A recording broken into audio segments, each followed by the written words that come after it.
Buenos días a todos. Gracias a la OEA por el honor de poder expresar algunas ideas que me preocupan y me ocupan. Gracias a Combat Antisemitism Movement por haber creído necesario que se escuchara mi palabra. Y voy a yo soy periodista, escritora, no me voy a perder en palabras, voy a ser muy clara. 3 ideas para empezar. El antisemitismo es, en estos momentos, el problema de odio más importante del mundo. No hay ninguno que sea equiparable a su dimensión y a su riesgo. La segunda idea es, el antisemitismo no es cosa de judíos, es cosa de los no judíos. Los judíos lo sufren, pero nosotros, los no judíos, tenemos la responsabilidad de luchar en contra. Y el tercer elemento, como comentaba el ponente antes que yo, nadie es inmune a ello, pero nunca nadie, nunca antes, desde la Segunda Guerra Mundial, habíamos tenido una dimensión tan enorme. Vamos a poner datos claros, porque cuando hablamos de antisemitismo decimos que ha crecido, que es preocupante. ¿De qué hablamos? Es decir, primero, ¿qué es? Está definido claramente en la Declaración de Haia y, por tanto, me someto a él. Pero para recordarlo, antisemitismo es el odio a los judíos, antisemitismo es considerar que los judíos dominan el mundo, que dominan la prensa, que son sospechosos, que son culpables de los males o de las guerras, que han creado los conflictos, que Israel no tiene derecho a existir porque es un Estado judío, etcétera, etcétera, etcétera. Como decía un pensador y amigo mío, los judíos siempre son culpables, es la culpa universal. Para los ultranacionalistas eran los culpables del comunismo, para los comunistas eran los culpables del capitalismo. Cuando viven en la diáspora, si están perfectamente asimilados en su entorno, son argentinos, uruguayos, son franceses, muchos consideran que en realidad solo son judíos y que quizás son infiltrados. Y cuando viven su vida de judíos escondida, entonces es que son sospechosos. Si gastan mucho dinero es porque son ostentosos, si no lo gastan son avaros. Siempre es la culpa de una forma u otra, porque los ha convertido el antisemitismo en la culpa universal. No es casualidad que si los judíos son los culpables del mundo, Israel es el culpable de todos los culpables, el Estado judío. Hablaba de los datos. ¿Cuántos ciudadanos del mundo podrían entrar claramente en la definición de Haia de lo que es ser antisemita, incluso no aceptándolo, incluso negándolo o incluso no siendo conscientes? La Liga Antidifamación Americana, que monitoriza este tema junto con servicios de inteligencia y junto con mucha información de estamentos policiales en Europa, en Latinoamérica y en América, la Liga Antidifamación habla de una contaminación antisemita de 1,9 billones de personas. Pero hagámoslo más concreto. Pongamos, por ejemplo, en América. ¿Cuántas personas en América, el continente, podrían estar profundamente contaminadas con el antisemitismo? Se habla alrededor de un 19%. Son millones y millones de personas. Y para concretarlo más, ya que estamos en la OEA, un país como Argentina, donde la comunidad judía es grande, es importante, el 24% de la población, 6,8 millones de personas, creen que los judíos son responsables, son culpables, tienen algún tipo de grado de desprecio, pueden llegar a insultar, pueden demonizar o pueden agredir. En Venezuela es el 30%. En Estados Unidos es el 9%, pero hablamos de 21 millones de personas. Chile, 37%, Perú, ¿qué les cuento? Y si nos vamos a Europa, en Europa la situación empieza a ser enormemente grave. Solo en Francia, para que se hagan ustedes una idea, solo en Francia se consignó con denuncias policiales más de 1.100 agresiones antisemitas en un mes, 490 detenciones. En Inglaterra consignaron en el último mes 1.019 agresiones antisemitas, 537% de crecimiento más de lo que era habitual, por decirlo así. Hemos visto el caso vergonzoso de Polonia con un tipo de extrema derecha quemando con un extintor una Hanukkah. El FBI dijo que ha aumentado los delitos de odio en Estados Unidos hacia los judíos un 25%. Pero los judíos son en Estados Unidos el 2,4% de la población. Reciben el 63% de los delitos de odio. No lo habrían imaginado seguramente, ¿no? Pensaríamos en otras comunidades. No, son la primera, 63%. En Alemania se consignaron, según la Oficina Federal de Investigación del Crimen, en el último mes, 540 delitos vinculados al antisemitismo. No les voy a molestar con más datos porque son muy explícitos. Y lo que nos están diciendo es que si el antisemitismo es la escuela de odio más importante de la historia, porque es la única que llegó a crear una industria de exterminio, Los europeos llegamos a crear una industria de exterminio para poder matar con más precisión, mejor y más rápido. Y exterminamos a 3/4 partes de la población judía del mundo. Considerar que el antisemitismo, primero en las épocas romanas y griegas, después en las épocas cristianas medievales, después enlazando, después de la Ilustración francesa, en el nuevo concepto antisemita vinculado a ideas de economía y a ideas también sociales. Y luego ya hacia adelante, acabando en Auschwitz, hemos estado siglos creando una industria de odio contra el pueblo judío. Un pueblo, por otro lado, muy pequeño en la comunidad humana. Y después de la Segunda Guerra Mundial parecía que esto, Elie Wiesel decía, no es cierto, el Holocausto mató a millones de judíos, pero no mató el antisemitismo. El ejemplo polaco es claro, allí murieron millones y millones de judíos y continúa siendo un país con altísimas cotas antisemitas, donde prácticamente no hay judíos. También lo comentaban antes y es así, el antisemitismo sobrevive a los judíos. Puede que no haya ninguno, pero eso no significa que no exista como escuela del odio. ¿Cómo es que de golpe se nos ha disparado? Y han pasado cosas terribles. Hablaban hace un momento de las 3 universidades, Héctor hablaba, de la vergonzosa sesión en el Congreso. Nunca había sentido tanta vergüenza como universitaria, como persona que ha admirado siempre Harvard, Mead, imagínense, las universidades que van a formar los grandes dirigentes de Estados Unidos, país tan enormemente importante.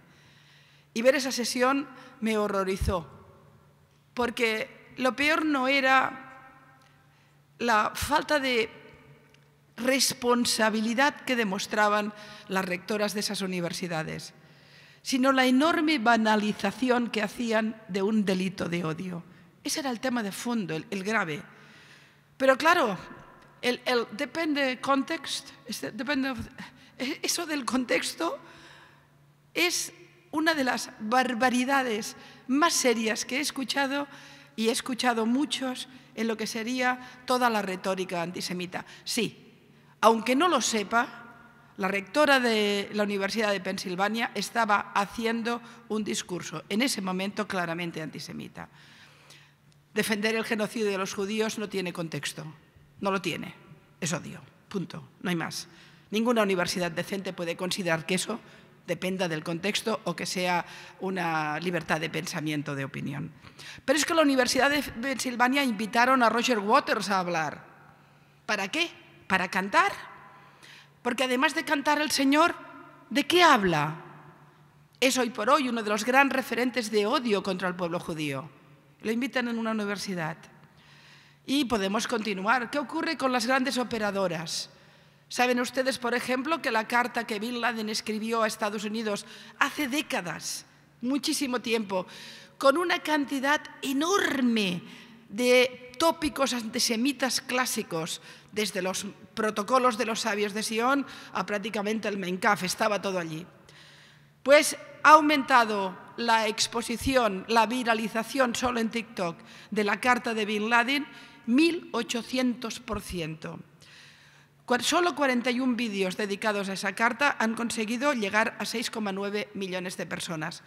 Cuando las organizaciones que intentan monitorizar los delitos de antisemitismo en TikTok o en Twitter o en las redes sociales intentan tener los metadatos para poder, las operadoras lo niegan. No hay forma de saber por qué se propaga, cómo se propaga, quién lo hace y cómo deberíamos dotarnos para pararlo. Repito que he dicho que dejaría los datos. Voy a intentar hacer el análisis. ¿Por qué desde la Segunda Guerra Mundial hasta aquí se ha disparado el antisemitismo? Cierto, me dirán, desde el 7 de octubre es claro. No. La mayoría de los datos que les he dado son anteriores al 7 de octubre. No tengo los datos del 7 de octubre, solo en el caso francés, en el caso alemán, porque hay denuncias policiales, no mucho más. Vamos a poner nombre a los responsables. Uno es conocido, es el discurso antisemita que se produjo durante siglos en el mundo católico, en el mundo cristiano globalmente, el católico en particular. Yo soy de familia católica y vengo de la vieja Sefarad de España, con lo cual sé muy bien de qué hablo, que fue alimentando la idea del pueblo culpable. Los judíos eran los que habían matado a Dios, nada más que a Dios. No podía haber delito más grave.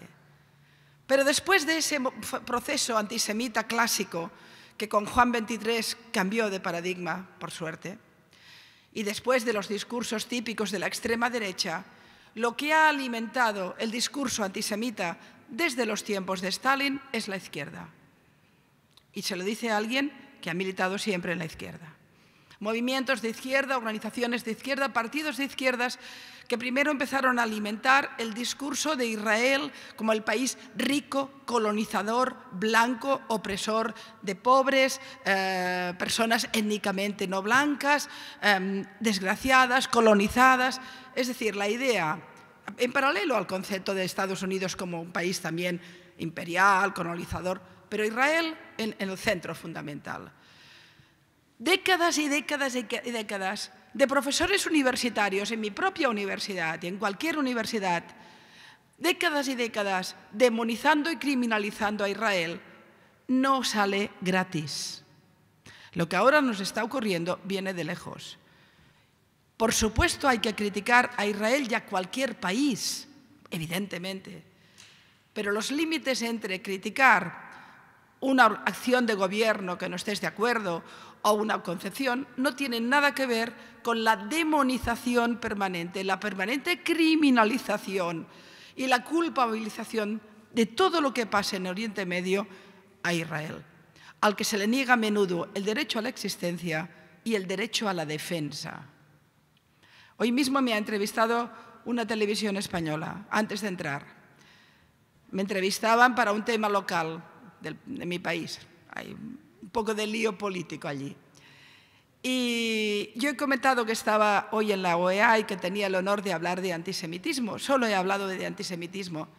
Y al momento el periodista me dice, bueno, pero es que Israel está matando en Gaza y además ahora quieren inundar los túneles y van a ahogar a los secuestrados. Esa era la reflexión. Bueno, he respondido como tenía que responder, pero le he dicho, es que yo estoy hablando de antisemitismo. Bueno, sí, pero los judíos son culpables de lo que pasa en Gaza, ¿no? Esta idea permanente en el mundo del periodismo, vinculado al relato que la izquierda ha impuesto, y una parte de la derecha, pero menos en este caso, la derecha tiene tantas culpas como la izquierda en muchos sentidos, pero en el caso del antisemitismo culpabilizo humildemente, personalmente, directamente a la izquierda de la alimentación de un discurso de odio que, pasando por Israel, acaba estallando en las comunidades judías de todo el mundo. Ese es otro paquete de alimentación del antisemitismo y lo hemos visto después del 7 de octubre. El relato de la masacre a los 2 días ya no había existido, los secuestrados ya no eran importantes, los datos y las informaciones sobre Gaza son permanentemente falsas, engrandecidas, el único culpable es Israel, no hay una estructura militar y una estructura bélica terrible en la zona, no hay ninguna responsabilidad. Todo esto, ¿cómo creen que finalmente cae en el día a día de las comunidades que viven en cualquier lugar del mundo? El otro día en Argentina, saliendo de una Hanukkah, unos manifestantes, unos chicos, insultaron a unos judíos que salían de la fiesta. Era Argentina, eran judíos, pero era Israel y ahí va. Y todo esto lo ha ido alimentando, sin duda, la izquierda. Y el tercer elemento que ha construido un discurso de odio muy importante, del que nunca hablamos porque es políticamente incorrecto, es el islamismo radical. Y globalmente, de alguna forma, una parte considerable del Islam, que también ha tenido una base profundamente judeófoba y que interactúa en las comunidades musulmanas que viven en las democracias liberales, porque allí también se alimenta el discurso de odio a los judíos. ¿Quiero decir con ello que no hay otros discursos de odio? Puede haber discurso de odio a la población musulmana y eso es terrible y hay que atacarlo. Puede haber un discurso de odio a una raza, a una etnia, sin duda. No tiene ninguna manera la dimensión que tiene el problema antisemita. Es enorme y es tan preocupante como que cada vez que en la historia de la humanidad ha crecido el antisemitismo, hemos ido al abismo, hemos ido a la autodestrucción, porque la escuela de odio del antisemitismo destruye profundamente las bases de la civilización moderna, destruye las bases de la democracia, destruye la Carta de Derechos Humanos y aprendiendo a odiar a los judíos se aprende a odiar. De manera que, ya que me han dado la voz, les diría que cada uno de los miembros de la OEA tienen su responsabilidad y su obligación de luchar contra esta lacra en cada uno de sus países, pero no con declaraciones que quedan muy bonitas, no solo con denuncias y conferencias, hay que cambiar códigos penales, hay que dejar de invitar a los Roger Waters a las universidades. Hay que empezar a decirle a las comunidades que luchan por los derechos civiles que también tienen que luchar por esto. Estoy horrorizada que algunos de los movimientos Black Lives Matter se han manifestado al lado de Hamás. Quiero recordar que los movimientos judíos americanos estuvieron al lado de los derechos civiles negros durante toda la lucha de Luther King y hacia arriba. Y hoy están fallando, algunos, no todos. Como fallan también las organizaciones feministas, donde están en la violencia terrible que han sufrido las mujeres israelíes, el ejemplo de violencia extrema contra la mujer masivo que habíamos vivido nunca. No conocíamos algo igual, pero no he visto manifestaciones del Me Too, no he visto movimientos. ¿Qué ocurre cuando la mujer violada es judía, no está violada? Cuando el hombre asesinado o la mujer es israelí, ¿ya no está asesinada? ¿Se muere? Todo esto tiene que ver con la construcción del odio.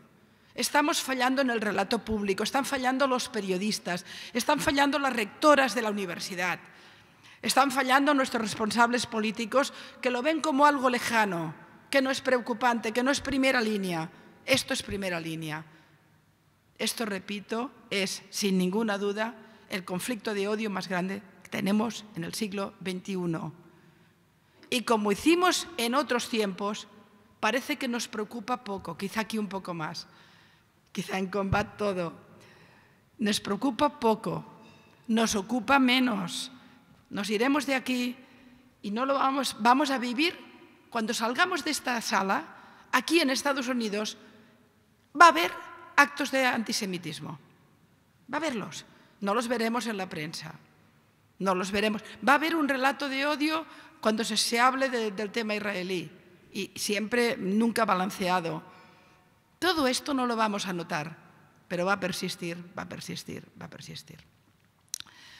Yo no soy judía, mi cultura religiosa es católica y luché en un país, mi familia es una familia represaliada de la dictadura de Franco, y aprendí a luchar por los derechos civiles con un padre que me enseñó a entender que la peor masacre de la humanidad había sido el Holocausto.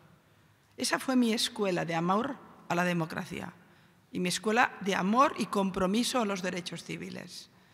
También esto sería importante, educar en el Holocausto. En cualquier caso, les digo para acabar que yo soy pesimista. Creo que este crescendo antisemita en el mundo está justo empezando, que va a ir a peor. No veo los mecanismos de defensa necesarios. El relato dominante va en sentido contrario. No parece preocuparle a nadie. Y al final tengo la impresión como europea de que nos hemos convertido casi todos en Chamberlain, yendo a ver a Hitler a ver si no nos mataba. No podemos ser Chamberlain, de ninguna de las maneras. No podemos ser Chamberlain porque eso nos mata. Tenemos que ser ciudadanos comprometidos con la primera escuela de odio, que es el antisemitismo. Tenemos que ser todos Churchill. Gracias. No sé si...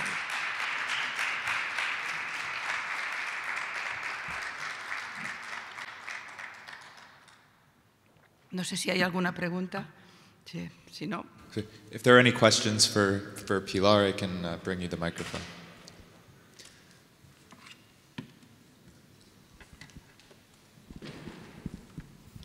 Thank you. Thank you very much, Pilar. I'm the Deputy Ambassador of Portugal. I'll speak in English because my Spanish is portuñol. It's not that good. Thank you for your presentation and a brief question. Especially since the October 7, this anti-Semitism movement has, of course, grown. And what worries me is among young generations, social media and young teenagers, my kids, they are siding in favor of Hamas and how Israel is overreacting, etc. My question is, do we have any, what can we do to try to explain to these young generations that things are not that simple, that it's not that superficial reading of the events? We have to go deeper and understand what's going on. Is there any easy way to explain this to the young people, which I'm more worried about, because adults, we all know what's at stake, but these teenagers, these young people who don't have historic memory. Thank you. Voy a responderte en castellano porque te entendí perfectamente, pero hablarlo me cuesta mucho más.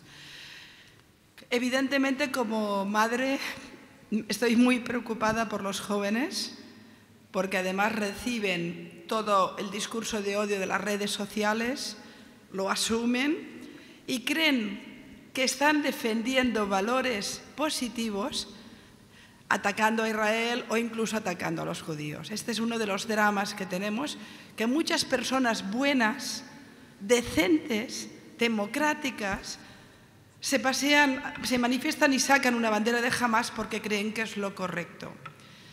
Pero claro, el problema son los jóvenes o las rectoras de la universidad. ¿Dónde fallamos? Porque el joven al final es una esponja que asume lo que escucha. Fallamos en los relatos mediáticos, en la prensa, fallamos en las universidades, fallamos en no ser valientes denunciando todo esto. Y los jóvenes solo son la consecuencia de algo que falla mucho más arriba y que no combatimos. Es decir, en el caso, por ejemplo, de la información sobre el conflicto de Israel con Gaza. Si tú todo el día dices, todo el día, que Israel quiere ocupar Gaza, mentira, pero lo dices, tu hijo pensará que Israel es colonizador. Si todo el día la prensa dice que Israel mata niños, y no que está intentando destruir la estructura militar de Hamás, etcétera, para que no sea otra vez atacado, tu hijo va a pensar que Israel es un mataniños. Además, tópico, antisemita clásico, en el cristianismo los judíos bebían la sangre de niños cristianos y Portugal, España en ese sentido lo tenemos claro, y ahora matan niños. Si la televisión dice que el pueblo palestino lucha por tener un Estado y no sabe nadie que han tenido 5 veces la posibilidad de crear un Estado y no han querido, que jamás no está a favor de un Estado palestino, sino a favor de una república islámica, que tenemos detrás Irán, que tenemos Hezbollah apuntando con 100.000 misiles. Si todo esto no lo explicamos, tu hijo pensará que Israel es criminal de guerra, que es un país asesino, colonizador, etc. Falla el periodismo, fallan los intelectuales de izquierda que tendrían que decir, miren, Netanyahu no me gusta, bueno, pero Israel tiene derecho a defenderse. Y tiene alguna culpa el pueblo palestino, los países árabes que han estado décadas diciendo que no a un Estado palestino. Se les ofreció todo, nunca quisieron. Y tendríamos que denunciarlo. Irán, por ejemplo, en su papel en la región. No, todo esto no existe. La primera distorsión que se produce en el periodismo y que afecta a tu hijo y a mis hijos, la primera distorsión es que solo existe un conflicto, el de Israel. Pero los centenares de miles de muertos del Yemen no existen. Los más de 100.000 desplazados armenios en Nagorno-Karabaj no existen. Las mujeres luchando en Irán por sus libertades no existen. El presidente de Irán es un criminal de Estado. Evidentemente que lo es. Ha masacrado a su población de la manera más brutal. ¿Alguien lo dice? Hay manifestaciones en las universidades. ¿La presidenta de Harvard hablaría del contexto? No importa. El único conflicto que existe en las media es el de Israel. El único culpable es Israel, por tanto, los únicos culpables son los judíos. ¿Cómo luchar para que no se distorsione el pensamiento de los jóvenes? Empecemos por no distorsionar los medios de comunicación y el relato público. Empecemos por ahí, es que no hay mucha más solución. Y luego intentar educarlos también en las escuelas con lo que significó el Holocausto, que es una gran escuela para el aprendizaje de los valores fundamentales. Déjenme decir algo que me parece importante. Lo he dicho estos días en charlas y la humanidad se resume, o la civilización moderna se resume en 3 libros. Los 10 mandamientos, el Código Civil romano y la Carta de Derechos Humanos. Ahí está todo, todo. Todo lo que hemos construido en 2000 años está ahí, o en 3000. Lo que está ocurriendo ahora es que esta Carta de Derechos Humanos, que era común, se ha partido en trozos. Defiendo la lucha contra el odio, depende de quién. Si son judíos, no. Defiendo las mujeres contra la violación, depende de quién. Si son mujeres israelíes, quizá no. Y así vamos haciendo. No es verdad que haya un relato a favor de los derechos humanos. Hay un relato parcial de trocitos de esos derechos humanos. Y ahí el antisemitismo se nos cuela por todas partes. Ya está, entiendo, ¿no? ¿Ya está? Gracias.